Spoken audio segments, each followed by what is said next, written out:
Grand angle consacré au One Planet Summit, c'est comme ça qu'il a été baptisé. Il s'ouvre demain sur l'île Seguin à Boulogne-Billancourt en région parisienne. C'est sous l'égide du président français Emmanuel Macron. Une cinquantaine de chefs d'État et de gouvernement se retrouvent à nouveau 2 ans après l'accord de Paris sur le climat. On verra aussi des célébrités dans la région parisienne comme Leonardo DiCaprio, très engagé dans la lutte contre le réchauffement climatique. Et au cœur des discussions, il y a notamment le financement de la transition écologique, notamment dans les pays du Sud.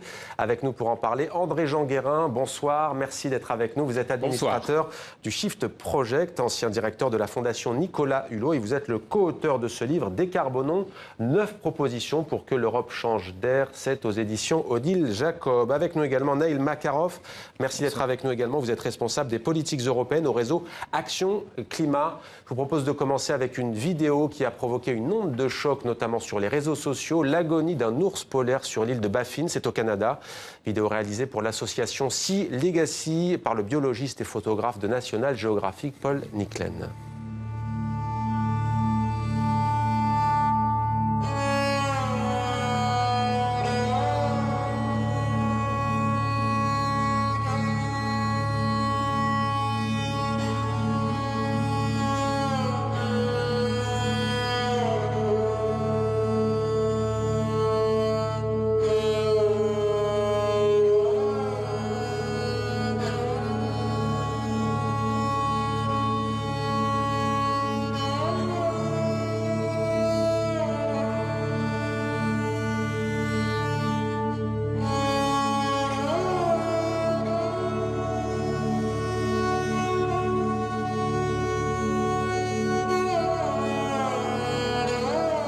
Neil Makarov, une réaction à ces images ?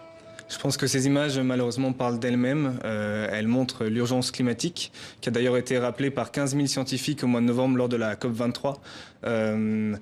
D'ailleurs, le sommet d'Emmanuel Macron, le One Planet Summit, intervient au moment même où cette urgence climatique est de plus en plus prégnante. Et par ailleurs, c'est 2 ans jour pour jour après l'accord de Paris.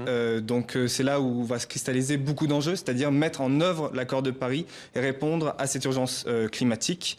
Il est très important que ce sommet ne soit pas un sommet d'affichage politique et qu'il ne soit pas un sommet de recyclage des annonces qui sont insuffisantes pour régler le problème climatique, mais qui, au contraire, apportent des solutions concrètes et une dynamique politique forte sur le projet climatique. Et on va aborder ces propositions que vous nous faites aujourd'hui. André-Jean Guérin, une réaction, on a choisi de vous montrer cette image parce que c'est vrai que l'image de l'ours blanc est devenue presque un cliché, même utilisé par les climato-sceptiques, pour dire il n'y a pas que les ours polaires, il y a aussi les oiseaux, il y a les êtres humains, on va en parler avec vous tout à l'heure.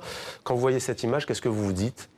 Vous avez raison, en fait, la question climatique, le réchauffement climatique est le premier risque aujourd'hui pour le monde, pour la vie et donc pour l'humanité.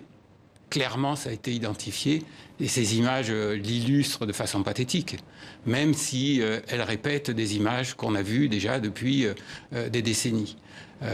N'en doutons pas, le réchauffement climatique nous menace. Alors pour décarboner la planète, comme vous le dites dans ce livre, vous avez identifié 9 domaines d'action prioritaires. Ça va des transports à l'industrie en passant par l'isolation des logements et l'agriculture. C'est exact. Je voudrais, si vous me permettez, faire 2 remarques préalables. La première, l'humanité émet à peu près 50 milliards de tonnes de CO2 ou équivalent. La France, 500 millions. C'est-à-dire que si demain, la France n'émet plus 1 gramme de CO2, on a résolu 1% du problème. Et donc, Emmanuel Macron a raison de mettre la priorité sur la mobilisation internationale. Sans une coopération internationale, nous n'arriverons à rien, parce que la France seule, ça ne condamne pas, évidemment, les efforts qui sont à faire en France, ne serait-ce que pour être crédible. Ma deuxième remarque, c'est la suivante. On a vu ces images et on a vu qu'elles répétaient des images qu'on avait vues depuis longtemps. Ça fait 30 ans maintenant, qu'on mobilise sur le climat. Alors, ça veut dire quoi? Ça veut dire que... Et alors, en outre, les émissions de gaz à effet de serre par habitant sur Terre n'ont pas bougé depuis 30 ans. Pareil, elles ont même légèrement augmenté. Ça veut dire que les déclarations alarmistes, que les postures de revendicatrices, finalement, sont peut-être très angoissantes. Deuxièmement, peuvent être intéressantes au plan de la communication, mais n'ont aucun effet pratique. Comment on décarbone aujourd'hui alors? Voilà, et c'est la réponse que nous avons essayé d'apporter au Shift Projet, avec d'une part ce manifeste qui a été proposé à la signature, donc il a été signé par 4000 personnes, il a été signé notamment par 80 chefs d'entreprise, dont certains du CAC 40, il a été signé par 10 candidats à la présidence de la République, dont Emmanuel Macron, et des dizaines de candidats aux élections législatives maintenant. Donc quelle alternative au tout carbone? Il faut des propositions précises, sectorielles, européennes et dans chaque région du monde, et qui permettent d'évaluer les coûts, parce que ça coûtera cher. Mais par quoi on remplace le charbon? Par quoi on remplace les énergies fossiles? Eh bien, en Europe, et c'est ce que nous proposons, en Europe, il n'y a pas d'alternative. Il faut supprimer le charbon. C'est la production d'électricité, ça reste la première cause d'émissions de gaz à effet de serre. Il y a aussi des écologistes qui s'opposent au nucléaire, donc on fait comment? Il faut choisir. Mais si le climat, c'est la priorité, il faut choisir d'abord de s'occuper de ce qui touche le climat. En Europe, la première des causes, c'est la production d'électricité. Et au sein de la production d'électricité, la première des causes d'émissions, c'est le charbon. Donc, notre proposition est radicale. Ouais. C'est on supprime les centrales à charbon. C'est-à-dire qu'on n'en renouvelle aucune et on les ferme au fur et à mesure de leur arrivée en bout de course. À terme. Neil Makarov, vous prenez la fin des soutiens financiers publics aux énergies fossiles. On voit que vous êtes sur la même longueur d'onde. Oui, tout à fait. Disons qu'aujourd'hui, il faut passer des intentions climatiques. Emmanuel Macron a eu des très beaux discours, très volontaristes sur le climat, aux actions.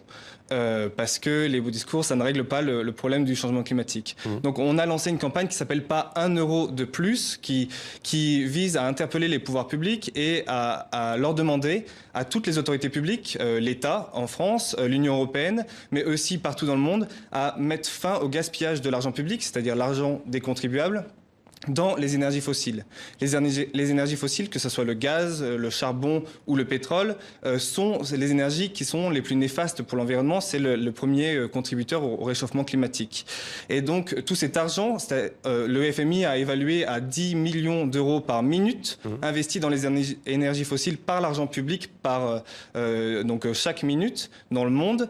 Cette somme qui est colossale pourrait être utilisée pour enclencher la transition énergétique et avoir vraiment une transition énergétique qui soit rapide, c'est-à-dire rénover le bâtiment, et donc faire sortir plein de ménages français et européens de la précarité énergétique, faire baisser la facture d'énergie des ménages français et européens, et surtout déployer les énergies renouvelables sur le continent européen et en France. On sait qu'aujourd'hui, la France fait partie des 4 mauvais élèves européens sur les énergies renouvelables, et cela est fortement dommageable parce qu'elle est vraiment en retard dans sa transition énergétique et dans le changement de modèle économique. Comment aider les pays du Sud à mener cette transition écologique? Où trouver l'argent? Justement, ça fait partie d'un autre chantier qui doit être ouvert lors du sommet d'Emmanuel Macron sur le climat. C'est celui de la solidarité internationale. Car on sait, à horizon de 2030, il y aura un besoin de financement de 300 milliards d'euros par an pour l'adaptation au changement climatique pour les populations les plus vulnérables au changement climatique, donc les populations du Sud principalement. Je sais que vous accueillez le président des Comores juste après. Ça fait partie des pays où la population sera le plus impactée par les changements climatiques. Il y a des solutions. On doit doubler notre contribution à l'adaptation pour les pays du Sud en France, mais il y a aussi des solutions européennes. La taxe sur les transactions financières à l'échelle européenne, une taxe renforcée avec une assiette large, qui permettrait de lever 22 milliards d'euros. Permettrait effectivement d'avancer sur ces questions de transition. André-Jean Guérin, en 2016, d'après la Commission européenne, les gaz à effet de serre ont diminué de 0,7% par rapport à l'année précédente. Vous allez me dire que c'est une goutte d'eau dans un océan, on vous voit acquiescer. Une performance, j'allais vous dire, honorable. On sent que la démarche y est, mais que tout le monde ne tire pas dans le même sens. Pour preuve, ce sommet qui se tient demain, c'est une réponse d'Emmanuel Macron à Donald Trump, président de la première, du plus gros pollueur au monde. C'est encore le premier pollueur au monde et il est tout à fait regrettable, effectivement. Et je pense que là, il y a un large consensus pour reconnaître qu'on regrette évidemment que les États-Unis, premier émetteur de gaz à effet de serre, se retirent de l'accord de Paris. Heureusement, un certain nombre d'acteurs entreprises, collectivités territoriales aux États-Unis ne suivent pas le même chemin que Donald Trump et continuent à se fixer pour objectif de réduire les émissions de gaz à effet de serre. La Chine, elle joue le jeu, selon vous? La Chine, en tout cas, est toujours dans l'accord de Paris. Deuxièmement, la Chine a un programme considérable de réduction des émissions liées au charbon. Troisièmement, la Chine a un très lourd programme, le plus lourd programme au monde, de plantation d'arbres qui sont des capteurs de CO2, on le sait. Donc la Chine a des gros problèmes, effectivement, puisque c'est le deuxième émetteur de gaz à effet de serre, mais elle reste à la fois dans la communauté internationale sur ce sujet et elle fait des efforts chez elle. Quel modèle économique, selon vous, parce qu'on voit très bien qu'il est question aussi, au fond, d'un système, d'un mode de vie qu'il faut remettre aujourd'hui en question, ce qui n'est pas évident. Comment remplacer cela, selon vous? Vous avez raison, ça touche certainement nos modes de vie dans Décarbonons. Ouais. L'une des fiches concerne, l'un des domaines concerne l'agriculture et l'alimentation.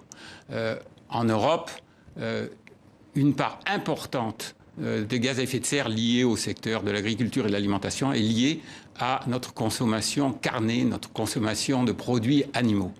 Eh bien oui, ça a été dit par d'autres, je pense à Terra Nova notamment, ouais.